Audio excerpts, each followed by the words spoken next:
ಬಿಜಾಪುರದಲ್ಲಿ ಭಾರತೀಯ ಜನತಾ ಪಕ್ಷದ ಎಲ್ಲ 8 ಮತಕ್ಷೇತ್ರದ ನಾಯಕರನ್ನೊಳಗೊಂಡು ಎಲ್ಲ ಭಾರತೀಯ ಜನತಾ ಪಕ್ಷದ ಪದಾಧಿಕಾರಿಗಳ ಜೊತೆಗೆ ಇವತ್ತು ನಾವಿಲ್ಲಿ ಅಂಬೇಡ್ಕರ್ ಸರ್ಕಲ್ನಲ್ಲಿ ಕಾಂಗ್ರೆಸ್ ಸರ್ಕಾರದ ವಿರುದ್ಧ ಅವರ ದುಷ್ಟ ನೀತಿಗಳ ವಿರುದ್ಧ ಹೋರಾಟವನ್ನು ಹಮ್ಮಿಕೊಂಡಿದ್ದೀವಿ. ಇವತ್ತು ಕಾಂಗ್ರೆಸ್ ಸರ್ಕಾರ 60 ವರ್ಷ ಆಳ್ವಿಕೆ ಮಾಡಿದ್ರು ಕೂಡ ಅವರ 60 ವರ್ಷದ ಆಡಳಿತದಲ್ಲಿ ಬರೀ ಜನ ವಿರೋಧಿ ಕೆಲಸವನ್ನು ಮಾಡ್ಕೊತ ಬಂದರು. ಜನರ ರಕ್ಷಣೆ ಮಾಡಲಿಲ್ಲ. ಬಡವರಾಗೇ ಇದ್ದರು. ಆದರೆ ಕಾಂಗ್ರೆಸ್ ಸರ್ಕಾರ 60 ವರ್ಷದ ತನ್ನ ಅವಧಿಯಲ್ಲಿ ಇವತ್ತು ಜನರ ರಕ್ಷಣೆ ಅಂತೂ ಒಂದು ಮಾತು ಉಳಿತು.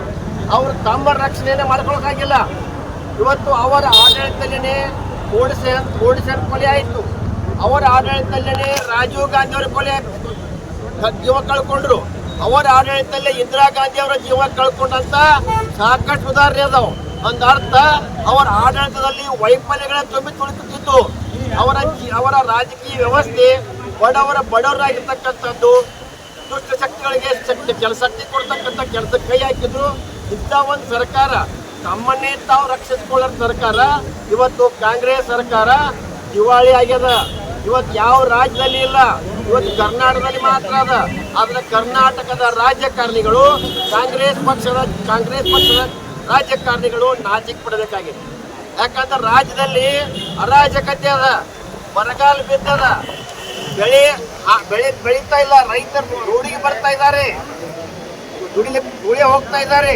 ಇಂಥ ಪರಿಸ್ಥಿತಿ ಒಳಗ ಇವತ್ತು ಆ ರೈತರ ಬಗ್ಗೆ ಕಳಕಳಿ ಇಲ್ಲ. ಇದು ರಾಜ್ಯ ಬರಗಾಲ ತತ್ತರಿಸ್ತಾ ಇದೆ. ಇವತ್ತು ರಾಜ್ಯವನ್ನ ಬರಗಾಲ ಘೋಷಣೆ ಮಾಡ್ತಕ್ಕಂಥ ಕೆಲಸ ಆಗ್ತಾ ಇಲ್ಲ. ಇದೆಲ್ಲ ಮಧ್ಯೆನೂ ಕೂಡ ಇವತ್ತು ನೀಟ್ ಪರೀಕ್ಷೆ ಹೋರಾಟ ನಾವು ಸಂಪೂರ್ಣ ಹೇಳಬೇಕು.